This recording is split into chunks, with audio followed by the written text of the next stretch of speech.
Okay, so please welcome. Thank you so much for joining us, and thanks for talking to us.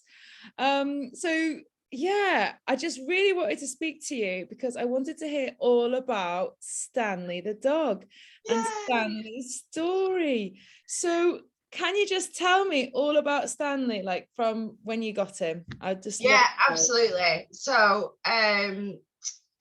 we had we had an older dog who we sadly lost a couple of weeks ago, who was 14. He was a Springer, and the eldest child is autistic and was in a very good routine with our older dog, and he walked it every morning, walked it at a certain time in the afternoon, and we panicked and thought, oh, if something happens to Charles, he's going to be out of this routine. So we panic bought a puppy from from a gun dog training. Yeah, there were gun dog training sites. There was a post on Facebook, and they were like, we've only got 2 males left.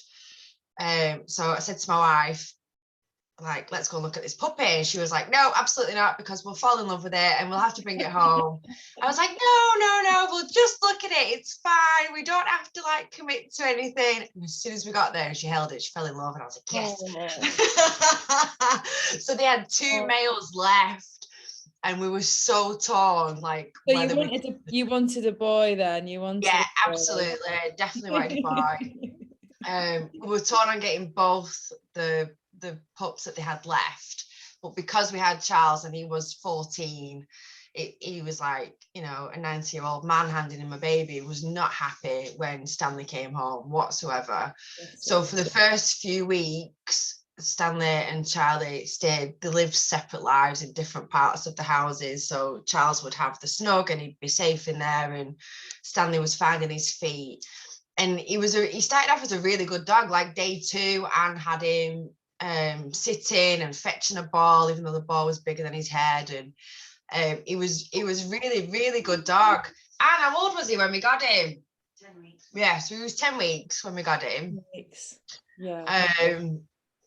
And he was doing really well. And then probably when he was about 4 months old, maybe a little bit earlier, he chewed a plastic pig, which then he obviously came home, saw the pig chewed to pieces, picked it all up, threw it in the bin, didn't think anything of it. Then that night following the chewing the toy, he then started vomiting. So we thought maybe it's his food, because we started him, he was on puppy milk mixed with his kibble, and then we were taking him off his puppy milk and giving him the kibble and the milk separately. So we were like, maybe it's because we've changed it up and we've not put it together.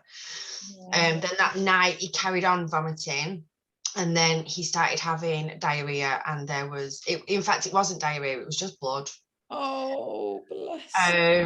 So obviously we panicked, went straight to the vet. And because he was so young, I mean, Anne had gone to work by this point, and I kind of went to the vet, and because he was so tiny, the vet kind of looked at him and said, we're going to have to put him under and give him an x-ray. And she said, and he might not survive the anaesthetic, and then just like whisked him off me. And I was just like, what? You know, like, just what's happened? You've just told me that my puppy might not survive. Just left the room, and I was just kind of stood there like, I don't know what to do. This is like, oh no, it's like somebody taking your baby off you and then going, you might never see him again, bye.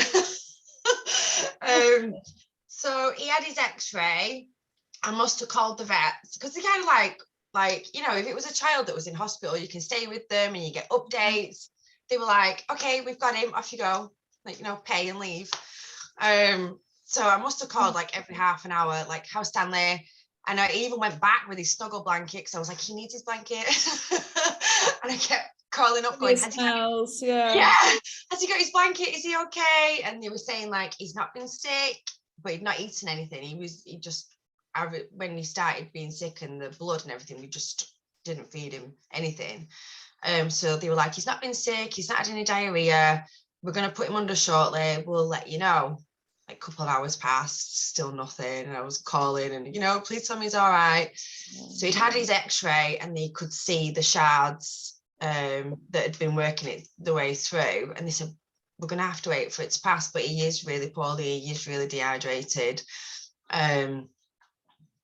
You know, you can either keep him in overnight, or you can take him home and see how he gets on. And I kind of took that as, oh my God, like, you're bringing him home because you think he's going to die.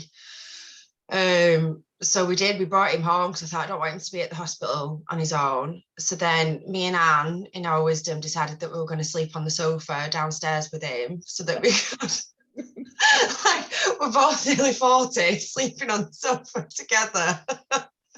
We didn't sleep. Anything for them. Yeah. I don't know why we just didn't take him upstairs to the bedroom. It was in that moment where you just panic and you're like, oh, we'll sleep downstairs. We'll come to you, Stanley. We'll come to you. Yeah, we did. So did it get better then? It was a week. So they wanted to keep him in and I wanted to keep him at home. So they said, if you can stay at home with him and give him 24-hour care, then we're happy for you to take him home. So we did. We stayed at home with him and slept on the sofa. And every day we had to go back to the vet. So he got so used to driving in the car, which is brilliant in the car now because he spent a week of to and from to the vet every day, like the vet, you know, checking him and poking fingers where he didn't like them and stuff. And then he perked up quite a lot. They gave him some stuff because he was dehydrated. They gave him some stuff to calm the sickness down. I don't know what any of it was. I was just like, I'll just take everything. Here's my money.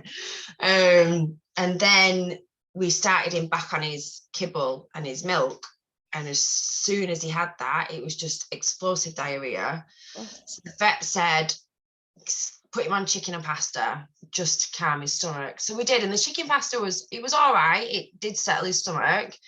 And then we were trying to, you know, we were reintroducing like the kibble again, but like slowly and in bits. But as soon as he had it, that's it. It was explosive diarrhea again. And we were like, maybe it's the kibble. So then we went from that brand that we're on, researched loads of other brands, and then started him on a new brand, more expensive, you know, that sort of, it's expensive, so it must be good for him. Yeah. And again, it was the same, and we were like, we'll just keep trying for a couple of weeks because it'll take a while for his body to get used to it. So we were still having the chicken and pasta and then bits of kibble, but still every time he had kibble, that was it, game over.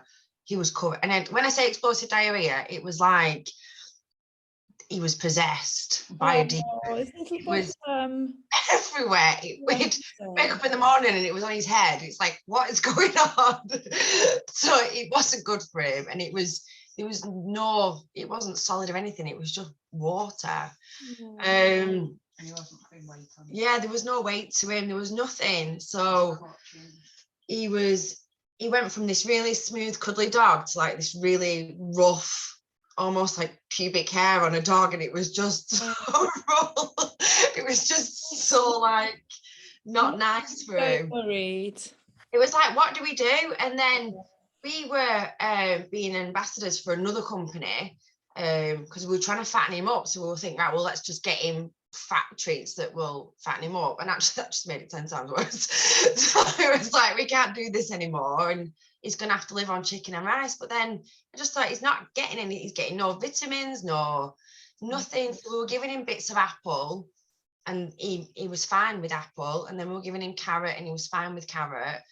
So we like made a joke and we're like, oh my gosh, we've got a vegan dog. Like, you know, just give him pasta and, you know, is there going to be enough vitamins in this? And we started looking at supplements and, you know, we went to Pets at Home and had a look at it and they were like, well, he's only so young and put him on this kibble, try this. And we're like, it doesn't work because it just makes him poorly. And then we found you on Facebook or Instagram even. I think I was away, wasn't I? And Anne cooked the first batch and said, he's wolfed it down, see how he goes. Let's see if there's any, you know, loose. And I think that was like his first solid poo he'd had in months. Yeah. It was like, I was working away and she was like, it's solid. I was like, oh my God. You show me. Yeah, I did. I said, send me a picture. It's gross. Oh my goodness. You literally just gave me this tingling feeling hearing the story. You gave him his first solid poo. Well, yes, because I know the science that's gone behind formulating Fleetful. You know, I've been working with Dr. Ariel, the vet nutritionist, around the digestibility of it, and the reason it's powder, which makes it so digestible straight away as soon as they eat it. Yeah. So, like, I'm just like, yes, fantastic. Yeah, This is absolutely wolfed it down, and then was like nudging his ball like to say, "Where's the rest?" And the treats, because we were buying like sensitive puppy treats, and we'd be hit and miss on them. Like sometimes it'd be all right, and other times it wasn't. So then it was checking ingredients and what is it that's causing it, and it was just like, well, we can't treat him other than here's a carrot stick. And then when we obviously got the treat pack from you guys, it was like, oh my God, it was like he sits by the fridge now. Whoever goes in the kitchen, he sits by the fridge and he waits for his treat. And we actually, because he was so poorly and we couldn't treat him, all his training that we were doing with him just kind of went out the window. And he was going to the toilet in the house, but he couldn't help it. It was just coming out of him. So since having those treats, we've been able to get the training back. So we're able to give him, you know, a good boy. He'll do anything for food. So now his recall's on point. He sits, he can high five. Everything's just brilliant now. So he can, and he's slowly putting on his weight again, and his coat's so soft, and he's literally sat here having a belly rub. That's why I keep looking down. So you're really happy then. So he's got his weight's back on. He's eating his food. His poos are great. His coat's shiny. Yeah. Oh, I'm so happy because it doesn't do a lot now. Like there's a lot of it, but it's all solid, and it's like yes. Yeah, it's bulky. That like the plant-based food does tend to bulk up the stools, but it's still a nice consistency, isn't it? Yeah. I know we're talking about poo, and it sounds disgusting, but it's so important. It is so important to kind of, you know, to know it's about. gone from that yellowy, the baby-like diarrhea that he was having at the beginning to a nice poo now.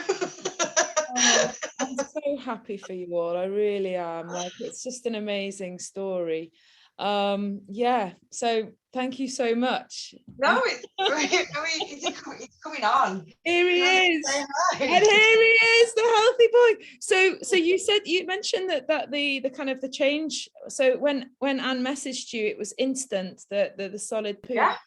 Wow. The solid poo, which I was like a bit, no way. Because we had months of like him having diarrhea and him reacting to different foods. When she said like, no, he's had a solid poo, I was like, shut up, send me a picture. I don't believe you. Oh my goodness, love it. Hi, Stanley. For your little oh, Stanley, you're my success story. Do you know what? Thank you so much. You've given me the confidence to. I've just scheduled a post actually on social media around encouraging people to come and try. You know, if absolutely. I mean, if we hadn't have tried, we'd still be. Bless you. We'd have a very sickly dog now, I think, wouldn't we? Because we didn't know what else to do. Like, there's only so many times you can put your dog through having diarrhea and trying different foods and stuff. I think if we hadn't found Fleetful, we'd be in trouble right now. Oh wow, thank you so much. Oh, you just really make me warm inside. I mean, I believe in the product, which is why I just keep going. But it's just so good to hear success stories like that. Thank you so much, all of you. Thank you very, very much. Thank you.